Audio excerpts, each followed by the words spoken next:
Graças, paz, amados, passando aqui mais uma vez para gravar nossa mensagem de domingo às 15 horas no YouTube e às 16 horas no Facebook, no Instagram e no WhatsApp. Mas antes de gravar o nosso vídeo, eu quero fazer uma oração pedindo que o Espírito Santo de Deus nos capacite, nos encha de unção, sabedoria, para que essa mensagem alcance o propósito que é edificar as vidas que nos ouvem. Também que o Senhor conceda a todos aqueles que nos assistem o espírito de revelação e de sabedoria no pleno entendimento da Tua palavra, para que ela não seja infrutífera, mas que ela venha, acima de tudo, mudar, transformar, edificar a vida de cada um que nos assiste. E o tema dessa semana, nós continuamos falando sobre o Espírito Santo, e o tema é que o Espírito Santo inspirou as Escrituras e continua revelando a palavra de Deus.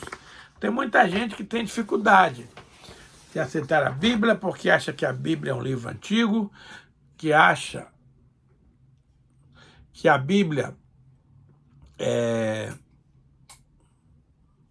está ultrapassada, que a Bíblia foi escrita por homens e por isso eles não acreditam. Quero lhe dizer que essa é uma inverdade. A Bíblia foi inspirada por Deus. O Espírito Santo foi quem conduziu os homens a escreverem os 66 livros que lá estão, com cerca de 40 autores que não se conheciam entre si, mas que no conjunto da obra não há contradições, não há erro, mas sim a palavra revelada do Deus Todo-Poderoso. O Espírito Santo é o autor divino da Bíblia. Ele guiou os escritores sagrados para que registrasse a vontade de Deus sem erro. Hoje, ele continua iluminando as nossas mentes para entendermos a palavra e aplicá-la à nossa vida. Vamos ver uma passagem que nos identifica isso. 2 Timóteo 3, 14 a 17 diz o seguinte: quanto a você, porém, isso Paulo escrevendo para Timóteo, quanto a você, porém, permaneça nas coisas que aprendeu, das quais tem convicção, pois você sabe de quem o aprendeu, porque desde criança você conhece as Sagradas Escrituras, que são capazes de torná-lo sábio para a salvação mediante a fé em Cristo Jesus. Toda a Escritura é inspirada por Deus, útil para o ensino, para a repreensão, para a correção e para a instrução na justiça, para que o homem de Deus seja apto e plenamente preparado para toda boa obra. É interessante que o Paulo teve a mãe e a avó dele que eram crentes, a Loida e Eunice, era a avó e a mãe de Paulo, que de Timóteo, e que desde pequeno Timóteo foi instruído na palavra de Deus para ser um menino saudável, um menino santo, um menino que realmente fazia as coisas certas. Então, Paulo escreve para ele, ressaltando essas condições de que ele foi instruído na palavra, com essas sagradas letras, que são capazes de torná-lo sábio para a salvação mediante a fé em Cristo Jesus. E aí ele vem. Toda a Escritura, Antigo e Novo Testamento, é inspirada por Deus, útil para o ensino, para a repreensão, para a correção e para a instrução na justiça, para que o homem de Deus seja apto e plenamente preparado para toda boa obra. O que eu amo da Bíblia é que ela tem resposta para todas as coisas. Veja, para início de conversa, há uns comentários aí, há umas opiniões de que Jesus anulou o Velho Testamento. Não é verdade. A Bíblia é totalmente inspirada, novo e velho. Acontece que o Senhor Jesus e os seus apóstolos fizeram algumas alterações na palavra para deixar a coisa mais complicada, mais difícil. Ele não veio para cancelar a Bíblia, ele não veio para negar os valores, pelo contrário, ele veio para cumprir, né? E naqueles assuntos do Velho Testamento que o Senhor Jesus e os seus apóstolos não modificaram, eles continuam valendo tanto quanto o do Novo Testamento. Então, não é que um é inspirado e outro não é. Não, todo ele é inspirado por Deus e útil para o ensino. Agora, o ensino envolve algumas partículas. Veja só. Primeiro ele fala para a repreensão.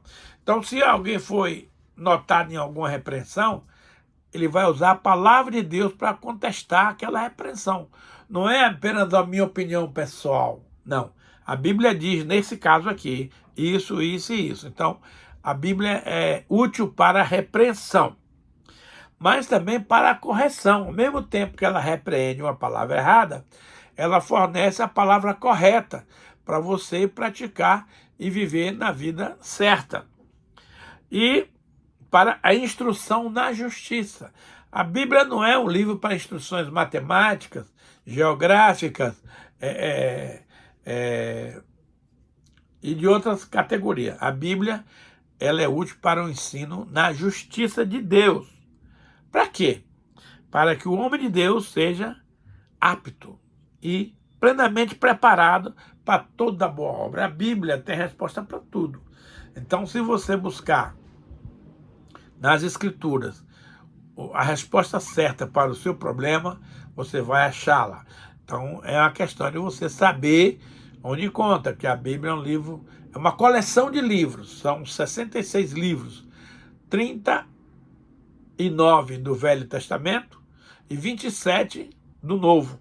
Então, somando 66 livros.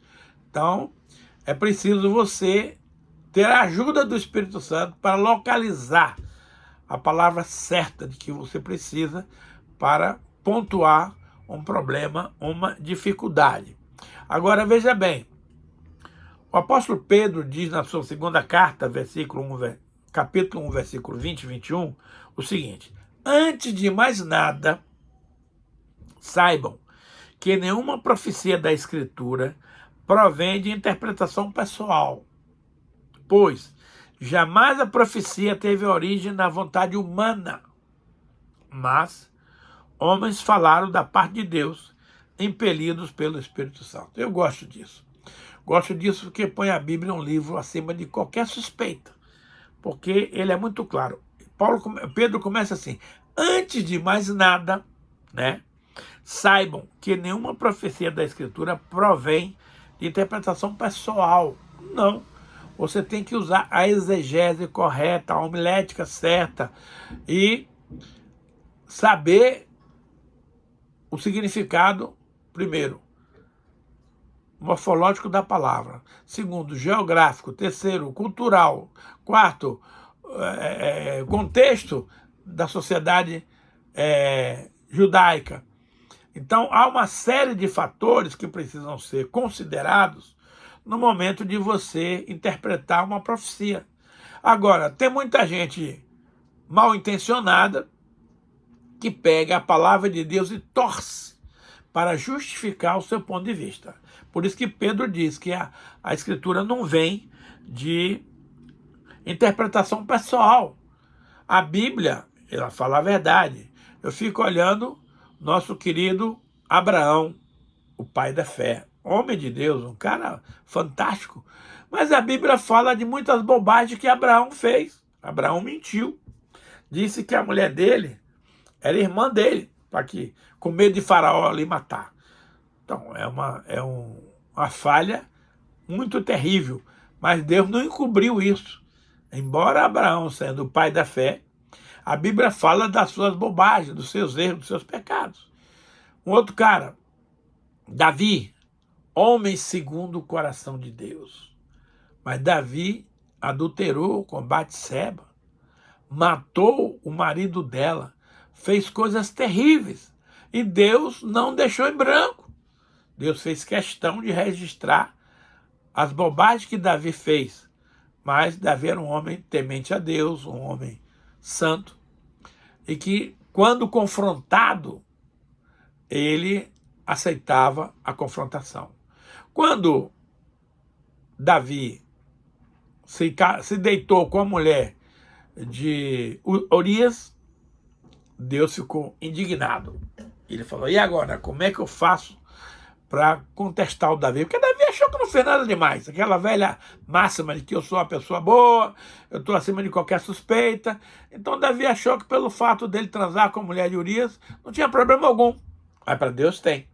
Então Deus mandou o profeta Natã confrontar Davi. E Natã chegou para ele e falou: ô rei, tudo bem? Como é que vai? Pá, aquela coisa toda, né? Ô rei, queria que você me ajudasse na interpretação de um fato. Sim, manda ver. Veja, um rei, um fazendeiro, tinha muitos animais, ovelhas, bois, vacas, cabrito, muitos animais. Ele era muito rico. Mas ele tinha um vizinho que era pobre, criava uma cabritinha na corda, levava para pastar, trazia. E uma certa feita chegou um convidado ilustre na casa do fazendeiro, e o fazendeiro resolveu matar uma cria para fazer um banquete para aquele visitante. Aí foi lá na casa do vizinho, pegou aquela cabritinha que ele criava na corda, matou e fez o banquete para o seu amigo. E, rei, eu quero te perguntar o seguinte: o que a gente faz com esse homem que fez tal atrocidade? E Davi, mais que depressa: esse homem é digno de morte. Pois é, rei, esse homem é você. Você tem tantas mulheres no seu reino e você resolveu transar com a mulher de Urias, seu soldado que está lá na guerra, se sujeitando a ser morto pelo seu reino, e você pega a mulher do cara aqui para fazer o que não deve. Aí Davi jogou terra na cabeça e disse: realmente, pequei contra Deus, sei que eu vou ser eliminado. Mas aí o profeta falou: rei, Deus te perdoou. Então você tem que tocar sua vida e resolver esse problema, porque você fez o que era mal perante os meus olhos. Então veja bem, Deus podia muito bem encobrir essas falhas de Davi, as falhas de Salomão, as falhas de Abraão. Se você for olhar, Moisés, todos os grandes homens de Deus tiveram problemas sérios de caráter, de comportamento. Mas isso não anula a sua capacidade, os seus feitos heróicos, a sua fé, a sua capacidade de servir a Deus. Então, eu amo da Bíblia por isso. A Bíblia não passa a mão pela cabeça para dizer: não, fulano de tal é meu amigo, deixa eu livrar a cara dele aqui. Não, não tem isso não. É pau na cabeça de quem merece. Então, isso é um fator que me dá muita segurança em confiar na Bíblia, porque ela fala a verdade de cada pessoa, de cada ser humano. Agora, veja bem, 1 Coríntios 2, 9 a 12 diz assim: todavia, como está escrito, olho nenhum viu, ouvido nenhum ouviu, mente nenhuma imaginou o que Deus preparou para aqueles que o amam. Mas Deus o revelou a nós por meio do Espírito. O Espírito sonda todas as coisas, até mesmo as coisas mais profundas de Deus. Pois, quem dentre os homens conhece a coisa do homem, a não ser o Espírito do homem que nele está? Da mesma forma, ninguém conhece as coisas de Deus, a não ser o Espírito de Deus. Nós, porém, não recebemos Espírito do mundo, mas o Espírito que procede de Deus, para que entendamos as coisas que Deus tem dado gratuitamente. Amados, esse é um dos textos mais tremendos da Bíblia, que eu acho, porque Deus fala das coisas profundas, das coisas tremendas, das coisas espirituais, que nenhum de nós, por nós mesmos, somos capazes de reconhecer. Eu sei que Deus tem coisa para você, meu amado, e para mim, que nós ainda não estamos preparados para receber. Por isso ele está segurando um pouco aí a onda, para aproveitar o momento certo, para então nos fazer entender o que está acontecendo. Veja bem, ele diz que essas coisas maravilhosas, tremendas e profundas que ele preparou para nós, quem vai nos mostrar é o Espírito Santo. Mas ainda não mostrou, não. O Espírito Santo está aguardando o momento certo, a hora certa, de nos trazer a luz, né? essas revelações. Porque ele diz assim, quem dentre o homem conhece as coisas do homem, senão o espírito do homem que nele está? Aí ele contrapõe. Assim também, as coisas de Deus, ninguém as conhece, senão o Espírito Santo de Deus que prescruta todas as coisas de Deus. Então, eu estou aguardando, esperando pacientemente o momento certo que Deus vai usar para nos mostrar essas coisas. E quem é que vai ser o nosso instrutor de justiça? O Espírito Santo.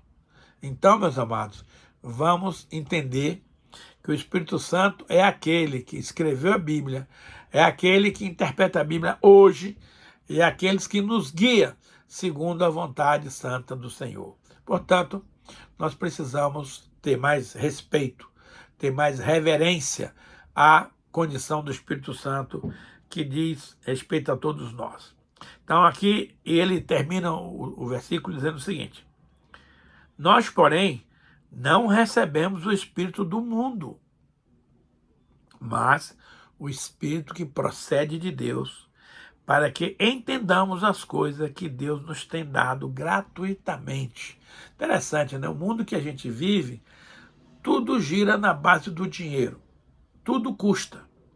Mas as coisas de Deus, as maravilhas do Senhor, não tem preço que pague. E elas nos são dadas, amado, gratuitamente. Porque Deus ama você. Porque Deus ama a mim. E quer nos dar o melhor para nós. Portanto, vamos compreender isso e nos alegrar no Senhor. Um outro texto também que me inspira muito é o seguinte. 2 Coríntios 3, 4 a 6 diz assim, e esta é a confiança que temos diante de Deus por meio de Cristo. Não que sejamos capazes por nós mesmos de reivindicar coisa alguma como nossa. A nossa capacidade vem de Deus. Ele nos capacitou para sermos ministros de uma nova aliança, não da letra, mas do Espírito, porque a letra mata, mas o Espírito vive, vivifica. Olha, amados, que palavra extraordinária. A nossa suficiência vem de Deus. Nós não temos capacidade intelectiva, humana, de compreender as coisas por nós mesmos. Não.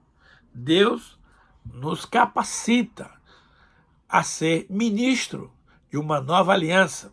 Não da letra, é que ele está falando da lei antiga, mas do Espírito. Porque a letra mata, mas o Espírito traz vida e vida eterna. Então, veja bem, nós precisamos confiar que Deus vai nos usar, Deus vai nos instruir, Deus vai nos capacitar para que possamos compreender qual seja a boa, agradável e perfeita vontade de Deus para a nossa vida. Vamos deixar de fazer a nossa vontade, que é ruim, mas vamos ficar na vontade de Deus, que é boa, agradável e perfeita. Então esse texto aqui nos mostra que a nossa suficiência não vem de nós mesmos. Tem muita gente orgulhosa, tem muita gente prepotente que acha que ele é o cara. Principalmente as pessoas que estudaram bastante. Então eles acham que pelo fato de terem estudado muito, eles são os detentores da verdade. Mas não é isso. Se nós queremos fluir no reino de Deus, precisamos, acima de tudo, de buscar a unção do Espírito, o conhecimento de Deus, as revelações de Deus a respeito das coisas as quais nós precisamos fazer. Então, havia uma antiga aliança que era baseada na lei mosaica. Mas hoje nós vivemos debaixo de uma nova aliança, que é a aliança do Espírito. Então, ele diz aqui que a aliança da letra mata, mas a aliança do Espírito vivifica e traz vida eterna. É muito importante você entender que de você mesmo você não é nada. Eu poderia trazer as minhas ministrações aqui, baseado na minha experiência, no meu conhecimento, na teoria humana, mas eu abro mão de tudo isso. Eu quero ouvir a vontade de Deus. Eu quero ouvir a voz do Espírito, para que aquilo que eu comunico ao povo de Deus não seja fruto da minha vontade humana carnal, mas que seja algo que venha do trono de Deus, do coração do Pai, para abençoar, para edificar a sua amada igreja aqui no planeta Terra. A outra palavra também que eu acho importantíssima é Hebreus 4,12, que diz assim: pois a palavra de Deus é viva, eficaz e mais afiada do que qualquer espada de dois gumes. Ela penetra ao ponto de dividir alma e espírito, juntas e medulas, e é apta para julgar os pensamentos e as intenções do coração. Gente, que coisa extraordinária, né? A palavra de Deus é viva e eficaz, mais afiada do que qualquer espada de dois gumes. Ela penetra ao ponto de dividir alma e espírito, juntas e medulas, e é apta para julgar os pensamentos e as intenções do coração. Então, meu querido, veja só, a palavra de Deus tem poder, um poder imensurável. Ela penetra fundo. Imagine você que é o único lugar da Bíblia que fala aqui entre separar alma e espírito. Em todo tempo a gente pensa que alma e espírito é a mesma coisa, mas esse texto aqui é muito claro. E ele nos diz que alma é uma coisa e espírito é outra. Que somente a palavra de Deus tem capacidade de dizer isso aqui é alma, isso aqui é espírito. E vai ao fundo para ter as juntas e medulas. E ela é apta para julgar os pensamentos e as intenções do coração. Eu sempre costumo dizer que o coração do homem é enganoso. Ele sempre procura perversamente perverter a ordem das coisas. Mas nosso Deus, ele tem o Espírito Santo que discerne que o coração é enganoso, que aquilo ali é pecado, que aquilo ali é errado, mas que isso aqui é certo, isso aqui é certo. Então, nós não podemos confiar em nós mesmos para discernir nada. Você precisa buscar discernir os pensamentos e intenções do coração. É interessante quando nós estamos no campo do aconselhamento, as pessoas vêm para nós e contam a sua versão. E é muito sério quando você se baseia no relato das pessoas para emitir uma opinião. Não faça isso. Ouça atentamente o que as pessoas falam, mas busque do Espírito Santo a interpretação. Porque muitas vezes o coração é enganoso. Ele está falando de algo, mas não é bem aquilo. É que ele está floreando o pavão. Ele está contornando a situação para justificar os seus atos. Mas o Espírito Santo, ele capta as verdades e vai nos instruir a dar a resposta certa. Então, não dê resposta humana. Procure responder segundo o que o Espírito Santo tiver te falado. O Espírito Santo é o maior interessado em ajudar pessoas que estão com problema. Mas ele quer que você seja um conselheiro submisso a Deus. Um conselheiro temente a Deus, que não vai dar respostas humanas frívolas, erradas, naturais, que pode matar uma pessoa, que pode trazer muitos problemas. Essa área de aconselhamento, amados, é muito séria, porque muita gente está dando conselhos humanos, autoajuda, quando na verdade o Espírito Santo quer falar outra coisa, quer mostrar outra coisa, quer ensinar outra coisa. Então, vamos ser reais, objetivos e inteligentes. Não é falar o que você pensa, o que você acha. Muitas vezes o Espírito Santo te dá uma ideia contrária àquilo que você pensa, que você acha. Mas fique com a orientação do Espírito Santo. Outra coisa interessante, Mateus 24, 34, 35, diz assim: em verdade lhes digo que não passará essa geração até que todas essas coisas aconteçam. Os céus e a terra passarão, mas as minhas palavras jamais passarão. Amado, as palavras do Senhor são eternas, elas não mudam. Então veja bem, eu vos digo que não passará essa geração até que todas essas coisas se cumpram, aconteçam. Jesus falou isso.